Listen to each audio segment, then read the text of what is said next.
Welcome back. You're still watching Beautiful Day. This is Weather HQ.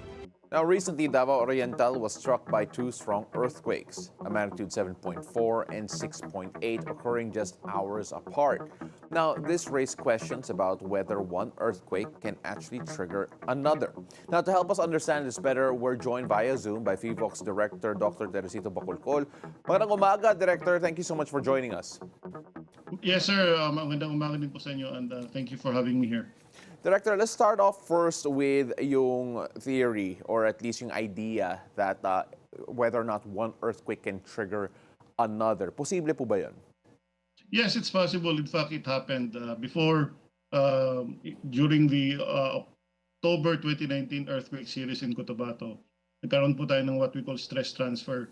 So a fault, when it moves during an earthquake, it releases stress, and that stress can be transferred to a nearby fault.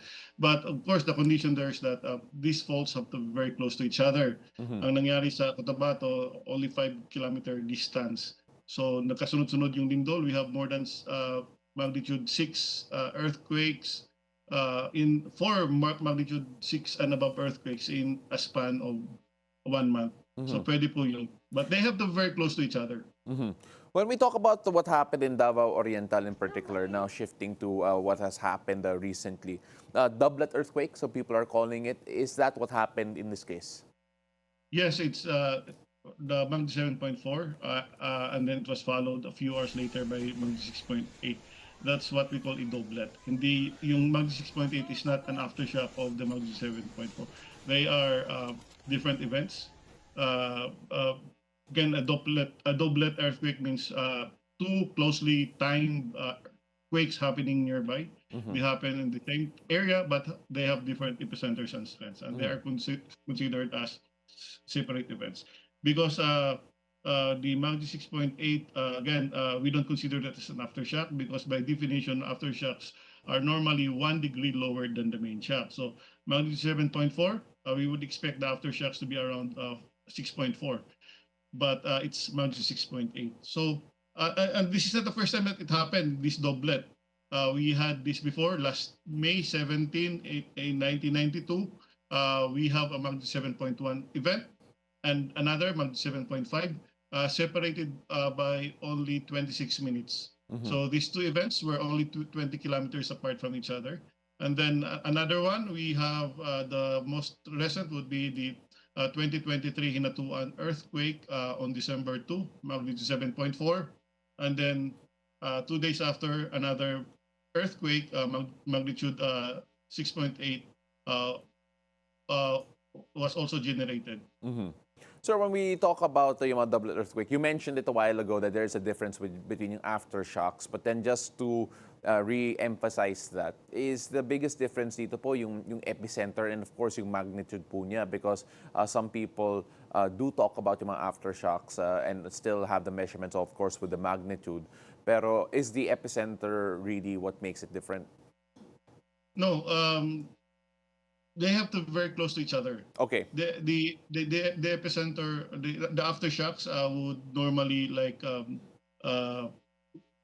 be just around the epicenter. So, but a doublet would be again, it's like an aftershock, even the location, but it's just the difference would be the magnitude, because again, the aftershocks would be 1 degree lower than the main shock.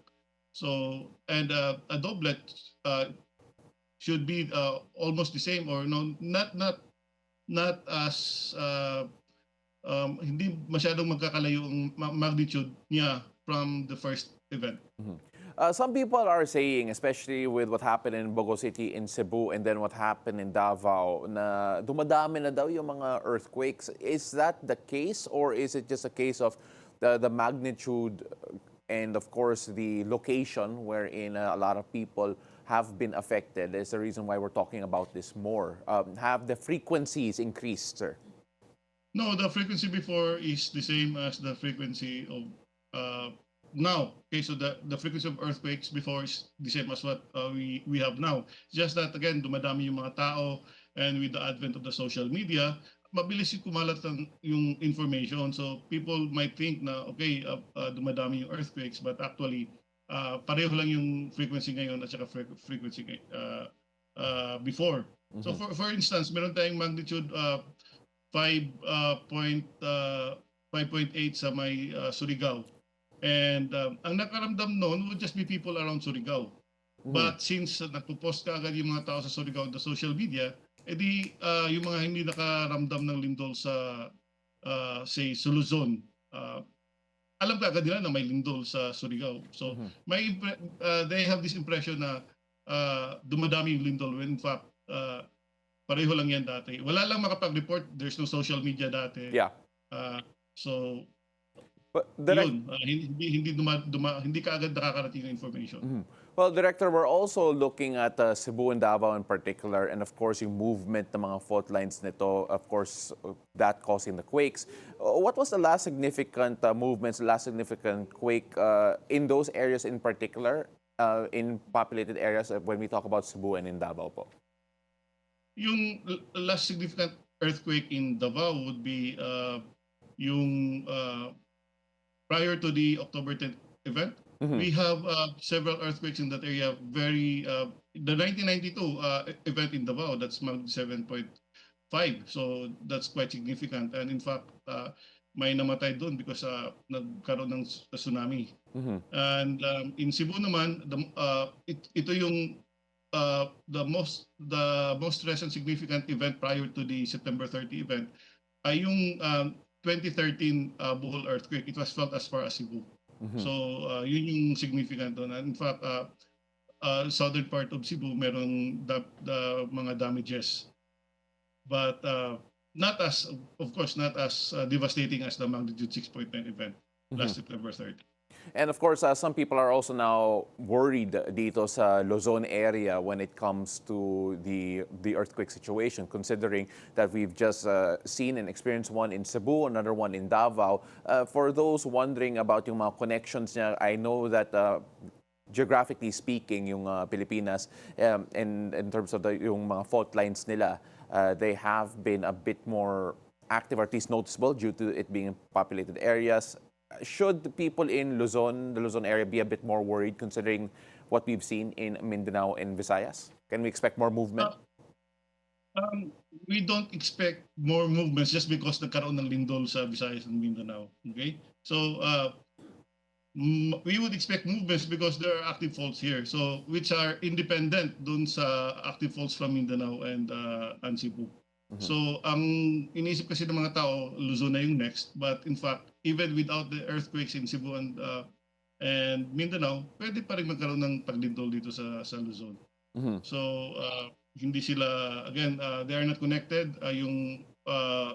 The fault that is likely to generate the big one is the West Valley fault, and it's not connected to the Philippine Trends, which generated the Davao earthquake, as well as the Bogo Bay fault, which generated the magnitude 6.9 event last September 30th. Mhm.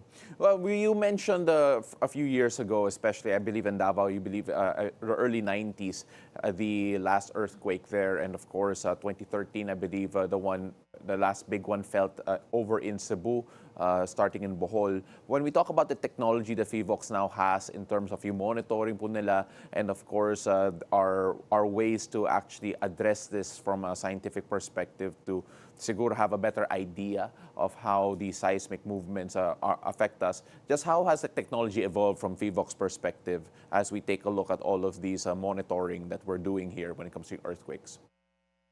Okay, so before when early 1990s, we only have few seismic stations, but right now we already have 125 seismic stations. Mhm. That's the reason why mas marami tayong na-record na earthquake each day. Before early 2000, we only say that the Philippines, we have at least 5 earthquakes a day. Now, that's early 2000. Now, 20 years after, we would say that in our information dissemination campaigns, we would say that we record at least 30 earthquakes a day. Kasi dumadami yung seismic network natin, nagiging dense. And kahit yung mga maliliit na lindol, nare-record na natin. Mhm. So, So, and but of course, this is still not enough. For the size of the Philippines, the ideal would be 300 seismic stations. mhm. So, but we're fast tracking the the purchase of seismic stations so that we will be able to add more. Kasi nga, the ideal number of seismic stations for our country is 300 and we only have 125. Well, so Director, just to be clear and just to re-emphasize yung point na to, hindi po dumadami yung mga earthquakes dito sa Pilipinas, but then yung reporting po natin and of course yung monitoring has been more efficient considering the fact that early 2000s you mentioned compared to now 25 years later, napakalaki yung growth of reported earthquakes. Tama po ba yun? Yes, that's right. That's right. Even in 2013, we only have around 80 seismic stations. Now we have 125. So kaya dumadami yung mga napipick up natin ng mga lindol, but most of these are very small na yung instrumento lang natin yung nakakaramdam. Sir Director, when we look at well, hindi naman fear-mongering when it comes to this, but then the level of concern have been rising when it comes to earthquakes, especially when we talk about Cebu, Davao. We mentioned a while ago that Luzon, people are saying that it would be next. You mentioned that it is independent, but what about for those in the Pacific Ring of Fire na nakita natin, I believe Indonesia and Japan have also seen their own version of earthquakes, and some people are saying that, oh, connected nga to. If it's not connected already, Davao, Cebu, and Manila, how can we also say that it's also not connected what's happening between Indonesia and Japan dito sa Pilipinas? Well, the only connection we have with Japan and Indonesia is that we're part of the Pacific Ring of Fire. So that's it. They also have their own active fault systems there. They have their own trenches. And kapag yung isang active fault in Japan will move, it will not affect other active faults in Japan also. Yun lang yung connection natin. We're all part of this Pacific Ring of Fire. So that's the only connection we have. Sir, we really appreciate your coming on and myth-busting here because there have been a lot of people worried, especially, and understandably so, considering nakita natin na damage sa Davao and Cebu. But before we let you go, is there anything you want to tell yung public po natin when it comes to yung earthquake monitoring po natin? And of course, those particularly worried when it comes to the anticipated big one and of course, further movements in both Visayas and Mindanao. Okay, so the recent earthquakes and volcanic activities that we have are natural and independent events. These are not part of a chain reaction. So again, they remind us that the Philippines is tectonically active, where earthquakes and volcanoes are part of our daily reality. So we understand that people may be feeling disaster fatigue, tired or overwhelmed by repeated alerts and warnings. That's normal, especially when hazards seem to come from one after another. But it's important not to tune out. Wag lang tayong manghinaan ng loob. Preparedness works only when we stay alert, and we have to trust verified information, and we have to act calmly. Maraming salamat. That's Director Teresito Bacolcol. Thank you so much for joining us and sharing your expertise and helping us understand what really happens when the Earth moves. Maraming salamat po. Thank you so much. Yes, maraming salamat din.